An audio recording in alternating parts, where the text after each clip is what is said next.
Bonjour à tous et bienvenue dans ce tutoriel sur les statistiques de votre organisation. Pour commencer, rendez-vous dans l'onglet Statistiques de KR juste ici.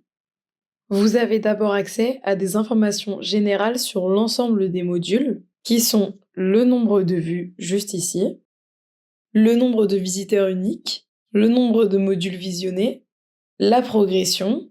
La progression permet d'afficher l'avancée de votre apprenant lors du parcours en prenant en compte le visionnage des chapitres et l'ouverture des cibles interactives. Ensuite, on a le taux de cibles ouvertes et le score. La prochaine statistique disponible est l'activité. Vous pouvez régler la fréquence de la période en jours ou en semaines. Selon votre choix, l'analyse sera plus globale ou plus détaillée. Ensuite, vous pouvez choisir la période en question grâce à un calendrier. Vous avez également la possibilité de choisir parmi des périodes pré-réglées, allant des 7 derniers jours ici, jusqu'aux 12 derniers mois ici. Une fois la période choisie, un graphique vous indique en bleu le temps passé sur les modules en minutes, sur la période choisie bien sûr, et en rouge le nombre de vues. Pour une meilleure vision, vous pouvez effacer une des deux informations du graphique en cliquant dessus, juste en bas. Donc là par exemple, on voit que le temps passé sur les modules, et ici, que le nombre de vues.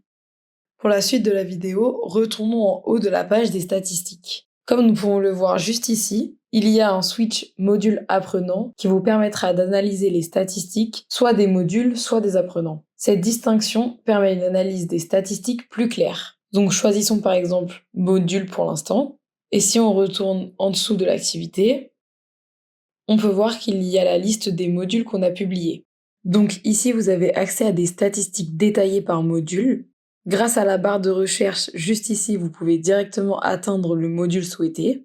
Sinon, vous pouvez ranger les modules par date de création, nom du module, durée ou par propriétaire. Une fois que vous avez trouvé le module que vous souhaitez analyser, vous avez accès à un premier panel d'informations qui sont le nombre de vues, le nombre de visiteurs, le temps passé moyen, le taux de progression, le taux d'ouverture des cibles et le score. Si vous cliquez sur le module souhaité, vous avez accès, en plus de ces informations, aux détails par chapitre. En appuyant sur un chapitre, vous pouvez voir son nombre de vues et de visiteurs, ainsi que le temps passé dessus moyen, le taux de progression, le taux de cible ouverte et le score. Vous avez ensuite le détail des cibles question par question avec le taux de bonnes et mauvaises réponses. En quittant cette fenêtre, la dernière partie à laquelle vous avez accès concernant le module que vous êtes en train d'analyser est la liste des apprenants qui ont fait ce module. Cette liste vous donne déjà les informations suivantes. Son nom, son prénom, son pays, sa langue, son nombre de vues sur le module, son taux de progression, son taux de cible ouverte et son score. Si vous appuyez sur sa ligne, vous aurez accès à ces informations générales, mais surtout aux détails par chapitre. Vue, temps passé, progression, ouverture, score. Et vous pourrez aussi voir ses réponses aux cibles interactives. Si je retourne en haut de ma page statistique et que je choisis le mode apprenant, à la fin de cette page, j'aurai accès à la liste des apprenants qui ont effectué mes modules. Donc sur cette liste, vous avez accès aux mêmes informations que la liste des étudiants à la fin des statistiques d'un module, mais cette fois-ci, les statistiques seront sur l'ensemble des modules que l'apprenant a effectués.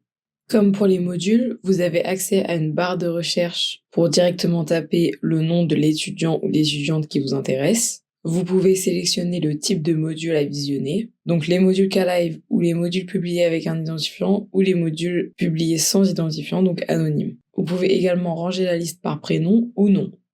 En cliquant sur la ligne de l'étudiant ou l'étudiante qui vous intéresse, vous aurez tout d'abord accès à ces informations globales. Donc le nombre de modules que la personne a visionné, sa dernière connexion, son temps moyen passé sur les modules, son avis si vous avez coché cette option, sa progression, son taux de cible ouverte et son score. Vous aurez ensuite accès à son activité, puis vous aurez ensuite accès aux modules que la personne a effectués. Si vous voulez analyser un des modules que la personne a effectué, vous avez tout simplement à cliquer dessus. Une fenêtre s'ouvre alors pour vous donner les statistiques globales de l'étudiant sur ce module et le détail de ses réponses par chapitre. Et voilà, vous savez tout sur les statistiques de votre organisation. Merci d'avoir suivi ce tutoriel et rendez-vous sur notre chaîne YouTube pour plus de vidéos.